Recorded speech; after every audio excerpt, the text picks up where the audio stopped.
আসসালামু আলাইকুম। Welcome to Anika's ICT classroom. আশা করি তোমরা সকলে যে যেখানে আছো ভালো আছো এবং সুস্থ আছো।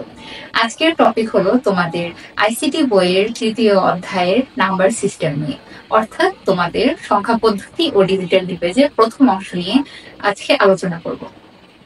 তো আজকে মূল বিষয়বস্তু আমরা জানবো যে আসলে সংখ্যা পদ্ধতি কোত্থেকে এসেছে অথবা এটা কি। আমি যদি হুট করে কাউকে জিজ্ঞেস করি যে সংখ্যা পদ্ধতি কি, সে কিন্তু এটি বলতে পারে না।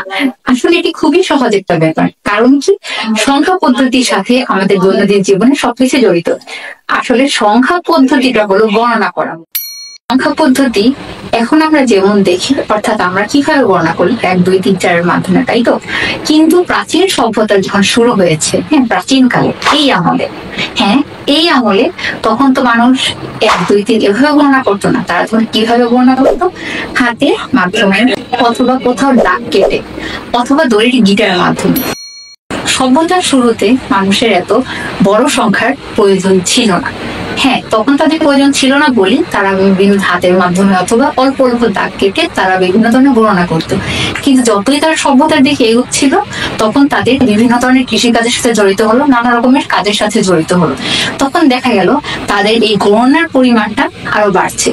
তখন তারা যেই দাগ কেটে যেটা ব্যবহার করতো, সেটা তারা আরো উন্নত করা শুরু করলো। তারা এটা উন্নত করার পরে সেটি হলো ট্যালি।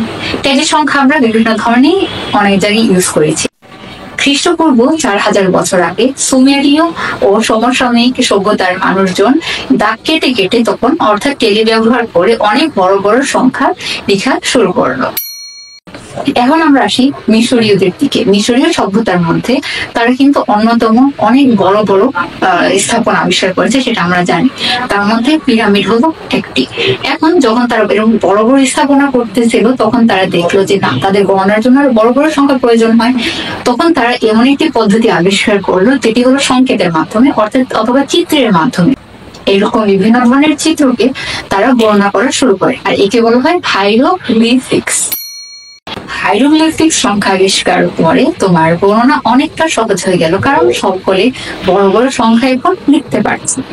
এরপর রোমানরা 3400 সালের দিকে তোমার তাদের নিজস্ব কিছু সংখ্যা, অর্থাৎ কিছু ডিজিট অঙ্ক, এগুলো তৈরি করে। এই যে এগুলো আমরা ইউজ করে থাকি সচরাচর, এগুলো আমরা সকলেই এগুলোর সাথে আমরা পরিচিত। তারপর হলো শূন্যের আবিষ্কার। খ্রিস্টপূর্ব 9ম শতাব্দীর দিকে শূন্যের আবিষ্কার হয় ভারতের গণিতবিদদের মাধ্যমে। তোমার শূন্যের জন্য অনেক বড় বড় সংখ্যা লেখা যেত না, তারা প্রয়োজনীয়তা অনুভব করলেও এটা কিভাবে ব্যবহার করবো এটি বুঝতো না। তারপর ভারতীয় গণিতবিদদের সাহায্যে আমাদের শূন্যের আবিষ্কৃত হয়েছিল। এখন আমরা চলে আসি বর্তমানে। আমরা বর্তমানে কোন পদ্ধতিটি ব্যবহার করছি আমরা অনেকেই জানি। আমরা এখন যে পদ্ধতিটি ব্যবহার করি সেটি হলো 10 ভিত্তিক সংখ্যা পদ্ধতি। 10 ভিত্তিক সংখ্যা পদ্ধতি হলো 0 থেকে 9 পর্যন্ত। এই 10টি সংখ্যাকে এই জন্য একটা বলা হয় 10 ভিত্তিক সংখ্যা। তো আমরা ভবিষ্যতে আরো অনেক কিছু জানবো, অনেক সংখ্যা পদ্ধতি নিয়ে জানবো। আজকের জন্য এইটুকুই। তোমরা সকালে ভালো থাকো, সুস্থ থাকো। আল্লাহ হাফেজ।